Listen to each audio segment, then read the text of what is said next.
नमस्कार साथियों, बहुत बहुत स्वागत है आपका इसके नेक्स्ट एजुकेशन में। आज हम भारत के इतिहास से संबंधित 20 महत्वपूर्ण प्रश्नों के बारे में चर्चा करेंगे। आज हमारी ये 27वीं क्लास है। आइए शुरू करते हैं हम। पहला प्रश्न है, काला कानून की उपाधि किसे दी गई? ऑप्शन है रोलेट एक्ट को, शारदा एक्ट को, बंगाल एक्ट को या मैग्ना कार्टा को। इसका सही उत्तर है ऑप्शन ए, रोलेट एक्ट को। दोस्तों, रोलेट एक्ट को काला कानून भी कहा जाता है। ये कानून तत्कालीन ब्रिटिश सरकार द्वारा भारत में उभर रहे राष्ट्रीय आंदोलन को कुचलने के लिए बनाया गया था। इस कानून के तहत ब्रिटिश सरकार को ये अधिकार प्राप्त हो गया था कि किसी भी भारतीय पर अदालत में बिना मुकदमा चलाए उसे जेल में बंद कर सकती थी। अगले प्रश्न की ओर बढ़ेंगे। प्रश्न क्रमांक 2 है, अशोक के सारनाथ स्तंभ के निचले भाग पर कौन से जानवर निरूपित हैं?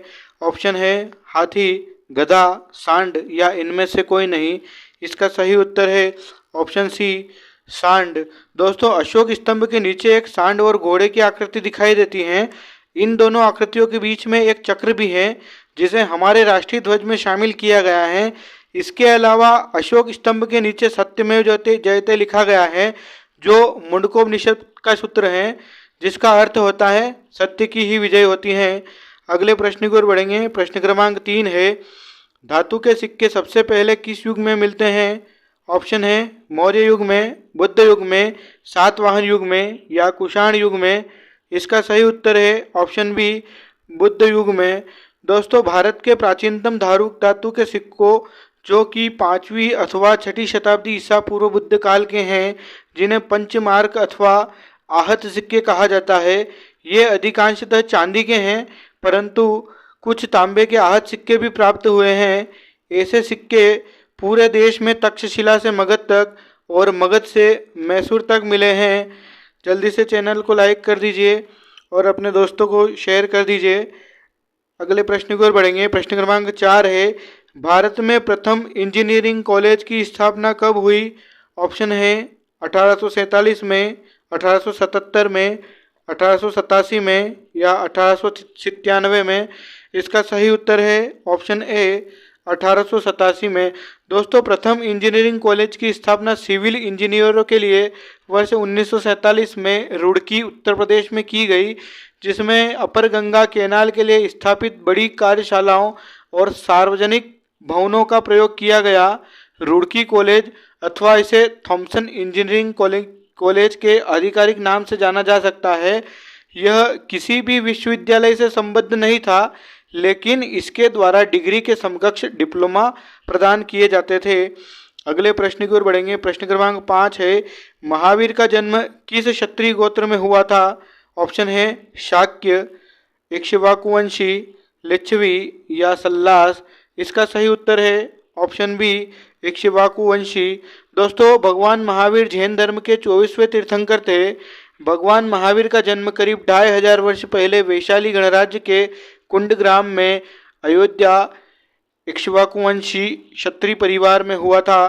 अगले प्रश्न की ओर बढ़ेंगे। प्रश्न क्रमांक 6 है, जैन धर्म तथा बौद्ध धर्म दोनों ही विश्वास करते हैं कि ऑप्शन है कर्म तथा पुनर्जन्म के सिद्धांत सही है, मृत्यु के पश्चात ही मोक्ष संभव है, स्त्री तथा पुरुष दोनों ही मोक्ष प्राप्त कर सकते हैं, या जीवन में मध्यम मार्ग सर्वश्रेष्ठ है। इसका सही उत्तर है ऑप्शन ए, कर्म तथा पुनर्जन्म के सिद्धांत सही है। अगले प्रश्न की ओर बढ़ेंगे।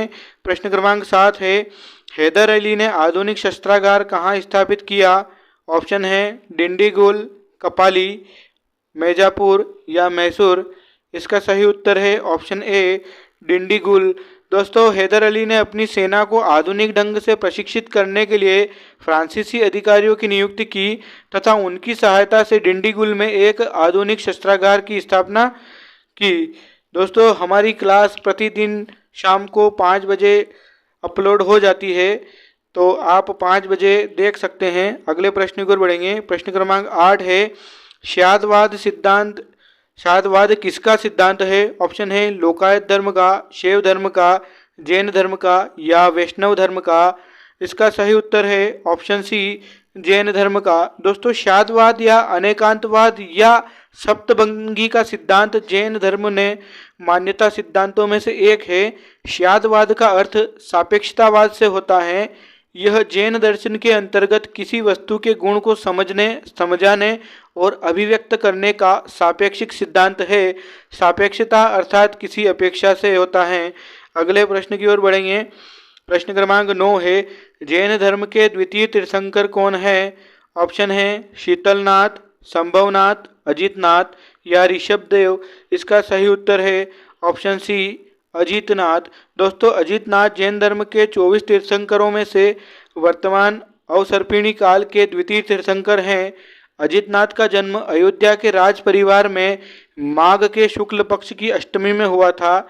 इनके पिता का नाम जीतशत्रु और माता का नाम विजया था। अजितनाथ का चिन्ह हाथी था। अगले प्रश्न की ओर बढ़ेंगे। जैन धर्म में प्रथम संघ विच्छेद किया। ऑप्शन है जमाली ने, गौतमी ने, कौंडी ने या मैत्रेयनाथ ने। इसका सही उत्तर है ऑप्शन ए जमाली ने। दोस्तों, जमाली महावीर के दामाद थे तथा उनके पहले शिष्य भी यही बने थे। अगले प्रश्न की ओर बढ़ेंगे। जैन धर्म की रचना किस काल की लिपि में हुई थी? प्राकृत लिपि में, पाली लिपि में, खरोष्ठी लिपि में या देवनागरी लिपि में। इसका सही उत्तर है ऑप्शन ए प्राकृत लिपि में। अगले प्रश्न की ओर बढ़ेंगे। प्रश्न क्रमांक 12 है, ईसाई धर्म भारत में किस सदी में आया? ऑप्शन है 5वीं सदी ईस्वी में, 15वीं सदी ईस्वी में, 6ठी सदी ईस्वी के आसपास या 12वीं सदी ईस्वी में। इसका सही उत्तर है ऑप्शन सी 6ठी सदी ईस्वी के आसपास।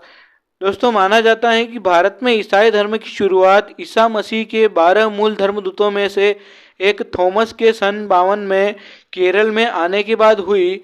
विद्वानों की सहमति है कि ईसाई धर्म निश्चित तौर पर 6ठी शताब्दी ईस्वी से भारत में स्थापित हो गया था। अगले प्रश्न की ओर बढ़ेंगे। प्रश्न क्रमांक 13 है, वैदिक काल के राजनीतिक संगठन की इकाइयों का अवरोही क्रम है।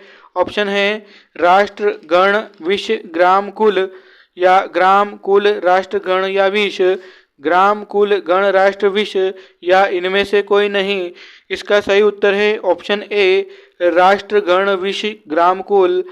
अगले प्रश्न की ओर बढ़ेंगे। प्रश्न क्रमांक 14 है, विष्णु का सर्वप्रथम उल्लेख हुआ है। ऑप्शन है उपनिषद में, यजुर्वेद में, ऋग्वेद में या अथर्ववेद में। इसका सही उत्तर है ऑप्शन सी ऋग्वेद में। दोस्तों, ऋग्वेद में सर्वप्रथम स्वतंत्र रूप से विष्णु को मंडल 1 के सूक्त 22 में वर्णन आया है, जिसमें विष्णु के वामन अवतार के 3 पग से 3 लोक मापने का वर्णन किया गया है। अगले प्रश्न की ओर बढ़ेंगे। प्रश्न क्रमांक 15 है, मनुस्मृति का रचना काल है। ऑप्शन है 200 ईसा पूर्व से 200 ईस्वी के मध्य, 200 ईसा पूर्व से 100 ईस्वी के मध्य, 200 ईसा पूर्व से 400 ईस्वी के मध्य या 100 ईसा पूर्व से 150 ईस्वी के मध्य।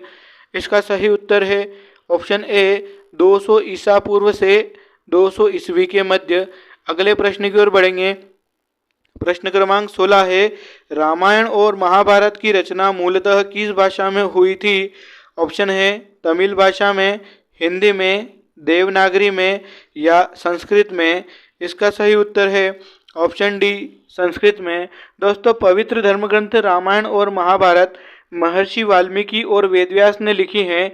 यह दोनों ग्रंथ हिंदू समाज के पवित्र धर्म ग्रंथ हैं। यह दोनों ही ग्रंथ काव्य के रूप में संस्कृत भाषा में लिखे गए थे। अगले प्रश्न की ओर बढ़ेंगे। प्रश्न क्रमांक 17 है, किसे प्रथम आदि शिव माना जाता है? ऑप्शन है पशुपति महादेव, रुद्र, पुसान या मुरुगन। इसका सही उत्तर है ऑप्शन ए पशुपति महादेव। अगले प्रश्न की ओर बढ़ेंगे। प्रश्न क्रमांक 18 है, हड़प्पा कालीन स्थलों का अधिकतम संकेंद्रण है। ऑप्शन है बलूचिस्तान की अधित्यका में, सिंधु और इसकी सहायक नदियों के मैदानों में, उपर्युक्त दोनों या इनमें से कोई नहीं।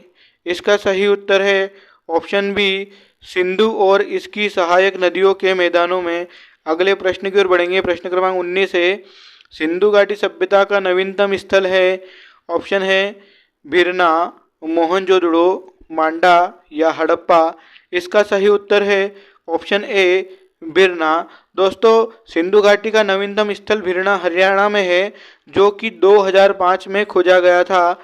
अगले प्रश्न की ओर पढ़ेंगे। प्रश्न क्रमांक 20 है, वैदिक काल के लोगों ने जिन धातुओं का प्रयोग किया उनमें पहली धातु कौन सी थी? ऑप्शन है तांबा, सोना, चांदी या लोहा। इसका सही उत्तर है ऑप्शन ए तांबा। दोस्तों, वैदिक काल में केवल तांबे का उपयोग किया जाता था, जिसके लिए सामान्य शब्द अयस्क का प्रयोग किया गया है। बाद के काल में जब लोहा प्रयोग में आया तो तांबे और लोहे को क्रमशः लोहित अयस्क और श्याम अयस्क के नाम से जाना जाने लगा। अगर आपको वीडियो पसंद आया तो इसे लाइक कीजिए, शेयर कीजिए और हमारे चैनल को सब्सक्राइब कीजिए ताकि आने वाले वीडियो की नोटिफिकेशन आपको प्राप्त हो सके। तो कल मिलते हैं नए 20 प्रश्नों के साथ। Thank you.